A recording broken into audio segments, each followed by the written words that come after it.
Serious. What advice about real life would you give to teens or people in their 20s that could really improve their lives because they don't learn that kind of thing in school?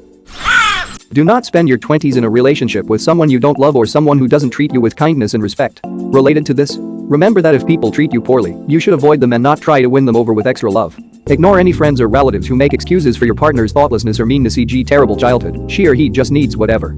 If you don't feel loved by someone, you probably aren't. Sucks, but do not lie to yourself. This is good advice and really well stated. I lost 3 years plus recovery time to that mistake. This is super important and I'm glad it's at the top. Related. If you feel like you're always in trouble with your partner and you always need to win back their approval, leave. You're in an abusive relationship. I'm in my 20s and I've seen too many guys get into relationships like this, and since they don't literally have welts and bruises, and because they're a man and she's a woman, they assume that their relationship can be abusive.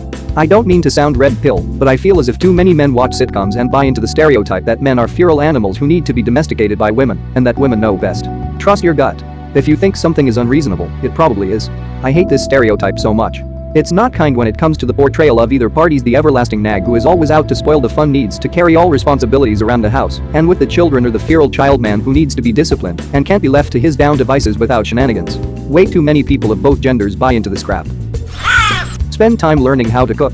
You don't have to be Gordon Ramsay, but being able to do the basics like using a knife properly and keeping a knife sharp will make a huge difference. You'll save money, eat better and feel better. Absolutely.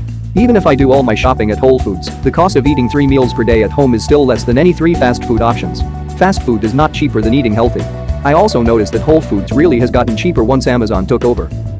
Especially learning to cook and not just following recipes, is the way to go. Save when you get paid. Don't wait until the end of the month and see what you have left. That ability to buy something you like when in high school or college immediately really goes out the door once rent becomes a factor. My parents always told me to wait on something I want, and if I still wanted it like a week later I could get it. This is great. Also, calculate your after-tax earnings and see how many hours and minutes you have to work to earn something. Works great on things you can wait a week on, but for things you can't wait on, like food, you quickly realize that eating a meal that costs an hour versus one that costs 20 minutes can be a big difference. If you don't know how credit works, learn it now before you get scammed into a credit card you can't pay off. Learn as much as you can about doing your taxes before you have to do them yourself. Learn how to cook. You don't have to be a gourmet, but you should learn how to cook for yourself. Try recipes for the cooking methods, not for the ingredients, so you understand the basics of cooking. As a freshman in college who has had their parents file the taxes and no clue how credit cards work, do you have anything you would recommend to learn more about these? Do you have the ability to talk to your parents about it? I would start there. I had the luxury of having a consumer economics course in high school that taught me a lot about credit. But NerdWallet has also been a good resource for me recently. They have some good how-to articles and are designed to be easy to read. Taxes are a little harder to do, but tax season is coming up if your parents are still filing with you as a dependent. See if you can have them talk you through things. The hardest thing about taxes is that they are sort of written to be confusing. You will likely be fine when you file on your own for the first time, as long as you read everything, but see if your folks can help you. If not, start with the places that do taxes: TurboTax, HR Block, etc. They might also have some useful how-to guides.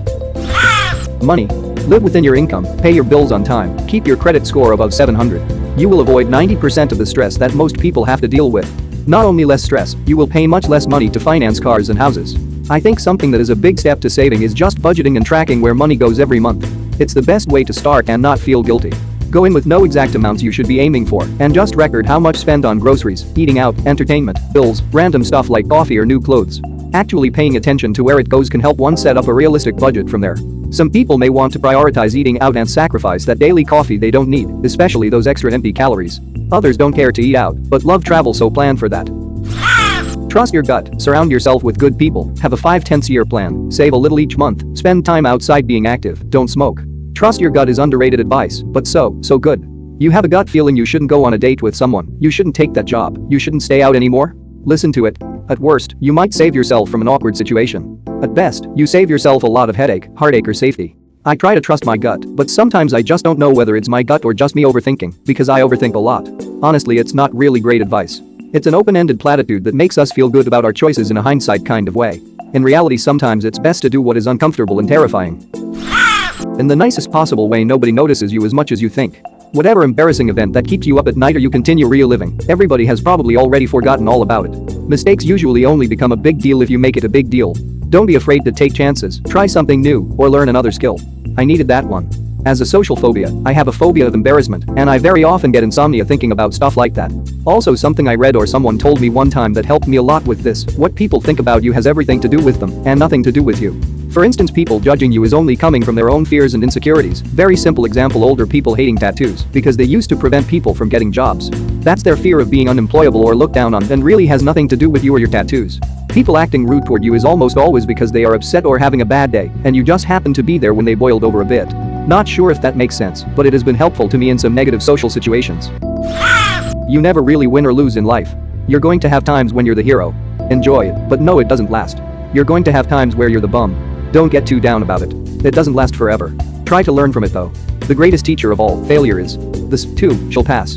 When an Eastern sage was desired by his sultan to inscribe on a ring the sentiment which, amidst the perpetual change of human affairs, was most descriptive of their real tendency, he engraved on it the words, "And this, too, shall pass away." It is impossible to imagine a thought more truly and universally applicable to human affairs than that expressed in these memorable words, or more descriptive of that perpetual oscillation from good to evil, and from evil to good, which from the beginning of the world has been the invariable characteristic of the annals of man, and so evidently flows from the strange mixture of noble and generous with base and selfish inclinations, which is constantly found in the children of Adam. Learn how to live within your means. No check advances, maxing out credit cards, and overdraft fees from banks. That's a hole you just keep digging deeper. I urge everyone to watch Till Debt Do Us Part on YouTube, Amazon Prime. It's a little dated, takes place 2005 to 2010, but it shows how people get stuck in credit card debt so easily. This credit card debt is quicksand. Get a credit cards, but always remember they're just approved loans in your pocket, not free money, the reason it was invented in the first place. For our convenience, of course. People come and go. If you have to force someone to stay, they're not worth your energy. It's the people who choose to stay, especially after difficult times, who matter. And it's the difficult times that test a relationship. If you make it through better than before, you've got a very strong relationship. If you don't make it through the difficult times, it was for the best. It just meant you're very different people who aren't compatible, and that's okay. What's the difference between difficulties you should push through and difficulties you should walk away from? This is only 0.56 seconds, and it answers your question succinctly. Wow. Thank you. You don't have to have anything figured out ever. I'm a 27-year-old firefighter who still can say I'm like 20% ready to be called an adult. Edit. I love reading all the replies of everyone farther along than me who feels the same way, haha.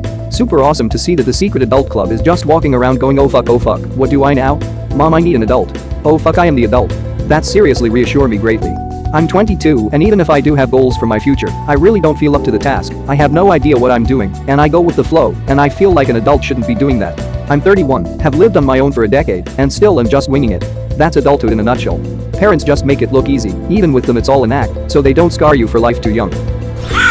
Save at least 10% of every paycheck and put it into a retirement account. If your employer has a 401k match, absolutely take full advantage of it, otherwise you literally leaving free money on the table. Have that savings automatically pulled either through direct deposit or by having your bank automatically transfer it whenever you get paid, so you don't even see it, and get used to living on a smaller income. If you absolutely can't afford to save that much, then start out saving even as little as $20 a pay and never ever touch it. Edit. Left out an important word. This 100%. It's how my parents taught me money management. I'm doing well for myself in the 401k investments now. I advise all my younger co-workers to do so, but they usually just tell me it's too much to think about. I started with 10% in 401k and increase by 1% when I get any raises, so I don't get used to having more money. Know your rights as an employee or tenant or customer, etc. There are plenty of bosses and landlords and businesses who will knowingly try to screw you over, but far more who just don't fully understand the laws they're supposed to work under. It will protect you and make things far easier if you ever have to dispute anything. I was just thinking about this a little bit ago and thought that there needs to be a life skills class mandatory in high schools, and in that class should be about employee rights. If I had been aware of how egregious some of the things that happened to me by my employers when I was a teenager and young adult, I probably wouldn't even have to work anymore. Same thing with landlords. I've been screwed over so much by landlords, it's insane. We should also include taxes of all kinds, how to buy a house, like what to look for, red flags, what the process entails, etc., and finances, credit. Learn to say no and stick with it. Yes, it might hurt someone's feelings. No, you are not responsible for their feelings. That's not to say you should purposely hurt people for the fun of it, but saying no in order to care for yourself is okay. As a people pleaser, I know the importance of saying no. I don't always have the courage to do it, but I know when and why I should. Also, no is a complete sentence. That's a linguistically incorrect but very funny and true statement. I had to ask for help with this from people at work and home. It made a huge difference. Teach yourself how to sew, work on your car and budget, and how to stick to a budget. Learn how to make anything you do into a job skill. Can you use Google? Adept researcher, great problem-solving skills, learn your rights as a human being. No, they did not teach you all of them. Learn how to properly manage nutrition, and how to work out properly. You want to cycle through all the muscles, not just some. That was really helpful. I've been struggling to find part-time job. Never thought of turning Google into something useful for a resume. If you do office work, learn Excel. That shit is super powerful, and so few people use formulas, linked sheets, etc. Plans for the future are good, but nothing is ever set in stone. I thought I knew how my life was going to go, but my wife left, so all my family-related plans are out the window for now. It really sucks because I was really excited about the idea of having children, but life goes on. Focus on what you can control and what you can do to make yourself happy, so that even if some things don't turn out like you want them to, you have something to fall back on. Hope your day is going great. Thank you. That really sucks, man, but at least she left now, so you don't have to waste more precious time with someone who doesn't really love you. Hang in there, you'll find somebody better to fulfill those plans with. I tend to stick with a rough idea, one that has flexibility for any changing factors that will alter my future plans. There's always a bad day, week, or even month. It may bring you down a lot, but you have to stay strong, and you can't let anyone bring you to a low point. And as much as you may believe, suicide isn't the answer. I know it may seem like the only escape, it may seem like the only answer, and you might think it'll make people around you feel better. But none of that's true. You have to find the light in the dark, you have to continue your life because it'll get better, even at your worst. You are loved by me and others. What about a bad 5 years? Keep your head up, brother. School will set you up with core skills, so that when you hit the real world you can adapt and learn. Never, ever think that you are done learning. Every single person I have met has had a skill or knowledge that I do not have, and I have learned from all of them in one way or another. This goes for everyone from massive corporate giants that make a killing to old Bev down the local cafe, who has been in the business for 40 years. My latest wisdom is that blue-collar workers are some of the most adaptable, resourceful and knowledgeable people I have met. It is 100% okay to do a trade and not a degree. Also, your GPA will not mean jack shit past your first job, and sometimes not even then. Do not think your life is over if you have a low GPA out of college. You will learn 90% of what you need to do your job at your job, one way or another. They care you got the degree, not the grades that got you there. 1. Don't start studying if you aren't 100% sure if the job you are studying for is what you want. Either now or later in life. At the very minimum. Study what the occupation you are studying for entails to learn what it boils down to for good or worse. You risk student debt ruining your life for jumping into studying just for the sake of studying something. Wait until you know who you are and what you want with life. 2. Read up on the sunk cost fallacy. Example. Say you are a guy who has been dating a girl for 6 years, from 18 to 24 years, and you are getting bored of each other, she being abusive, using you, or other negatives. Do not justify keep staying together because you have stayed together for so long. This is the worst mistake both men and women do in relationships. They stick to a partner that isn't their SO because we have spent so much time together, and all that time would be wasted if we break up. Also, never keep a partner based on dependency, like if you need your partner because of financial reasons, etc. You are destroying your life and theirs both. Sometimes breakups are necessary and healthy. 3. Save money and don't waste money needlessly. You buying an energy drink every day? Well, too bad. Now you are 40 and still can't afford an apartment because you wasted meaningless small sums on unnecessary luxuries all your life. This is me, BTW. 4. Appreciate the small things in life. Don't take the sun on your face as you are sitting on a bench for granted. Take it in. Be conscious of small good things in life. Don't be obsessed with meaningless stuff like money, status and power. You will never be happy if you do. 1,000 gold bars in your bank isn't worth the emotional support of a good and true friend. Get a bank account for a large national chain in your name and do everything in your power to remain in good standing with that bank. Yes, it means having a few $100s continually tied up in a savings account, but it's a small price to pay, all things considered. Just having direct deposit set up is a huge thing. Get a state ID in addition to a driver's license, if where you live allows it. Even if you have no driver's license, having an official ID separate from your driver's license helps solve so many problems going forward. A passport is also usually suggested as you can generally keep the safe at home and use to get replacement ID if your current one gets lost or stolen. And keep that second form of ID somewhere safe, not in your wallet. You probably don't need that social security card day to day either. Why are these important? On the surface, because eventually you will be collecting a paycheck of some kind. Your options for turning this into money without a bank account usually relies on one of many services that usually get a cut of your paycheck, 2 to 5%, or require you to convert it into some other kind of credit that benefits the company providing that service. While this doesn't sound much in the short term, it adds up and is money that you are not earning interest on. These companies are basically charging you a fee to give you money that you worked for. Even if you are not able to get direct deposit through your employer, you are only getting this money a few days sooner than you could get it from a bank, unless you are drawing against money in your account while the check clears. With $1 to $2K in a savings account, this delay between cashing a check and being able to withdraw a similar amount essentially becomes a non-issue. Beyond the surface level stuff, government institutions usually recognize the address on a bank stub as proof of address, while being something that can usually be updated quickly at a branch of that bank. This makes life easier when changing residence or registering any kind of property, as you can update your ID and have 2 forms of proof of address, which many legal documents require. With passport and bank stub, you can often meet criteria that would require a current state ID. With a checking account, you can usually set up automatic bill payment to save on postage or other fees. Banks also frequently offer notary services for free to account holders, offer cashier's checks for large value purchases, offer low-cost ways to build credit, and a variety of other services, depending on the banking company you deal with and how much you do with them. Essentially many things you may have to deal with in your adult life that otherwise may cost money or make you spend extra time running around between several places. ID should be self-explanatory, but for the most part it means being able to reasonably prove yourself as yourself, which is frequently required for having a job, obtaining money other than begging, dealing with any service that is identity dependent, and in many countries, preventing you from being locked away for vagrancy or being an illegal immigrant. As having ID of some kind is usually a requirement for getting replacement ID, it is quite easily to get into a cycle of being fucked because you can't adequately prove your identity in order to obtain that proof of identity, or have the money to pay for it, or have a place for ID cards to be sent because you cannot prove residence. It's just, well, a bad place to be that is very hard to get out of. Also, get a long-form birth certificate.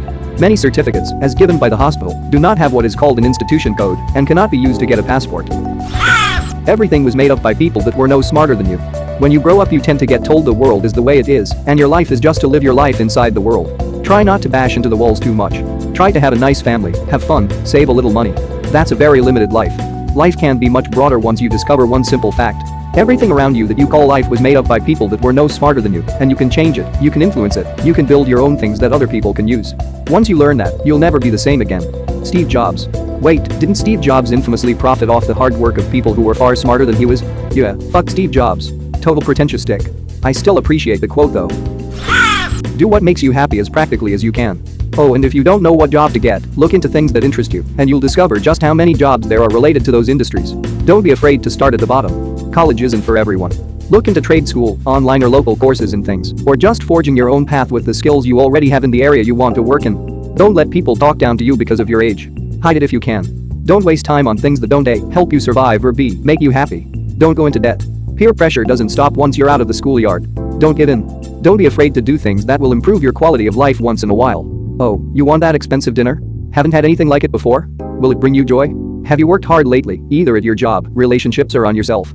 Get the expensive dinner, just this once. It'll make you happy and therefore improve your quality of life, even if temporary. Don't waste money upgrading perfectly fine tech just because a new model comes out. Learn how to properly budget. When you get paid, you need to account for how you will spend every penny. How much do you have left over for groceries, eating out, entertainment, dry cleaning, etc. It will allow you to start saving and will change your life. Give every penny a job. Feeding you, entertaining you, getting you to work, saving for your future, etc. There's no such thing as extra money, just more savings or spending. When you're working out your budget, don't forget that groceries isn't just food, it also includes things like toilet paper and dishwashing liquid. I call that one target in my spreadsheet. Gossip. If someone is gossiping to you, they are most certainly gossiping about you.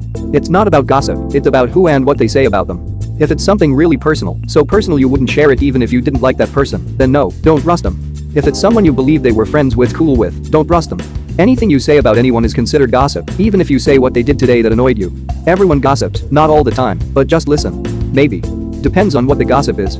Personally, I'll gossip to my friends only, never usually bad stuff though, but about work. Did you hear X-manager is moving to Y position? She shouldn't be allowed. Blah blah blah. But I'd never talk about my friends in this matter. Take your time. Live your life. Don't rush things. Enjoy the trip and don't focus on the destination. For reference, I'm about to turn 24, and I've graduated college with 2 degrees, had a kid, bought a car, and almost bought a house. That's within the next month. I already have almost 4 years in my career field too. I'm so damn lonely it's unreal. I have no one my age that I can relate to. My partner at work is in his mid-40s, and I honestly relate to him more than I do anyone even close to my age. But what 45-year-old wants to hang out with someone his kid's age? Sure, I've done a lot. And I'm sure it'll pay off in the future, but damn, I'm tired. I wish I would have waited for everything. Instead, I put my nose on the grindstone and ignored all the social aspects of your early 20s. So take your time. Enjoy the ride. Make those friends. Life will get there. Don't force it like I did. Thank you very much for watching. Don't forget to subscribe and like this video. Tell me what you dislike or love about this video, so please comment below and hit the bell icon so you're notified anytime a new video is released. This is a WeCrow Media production.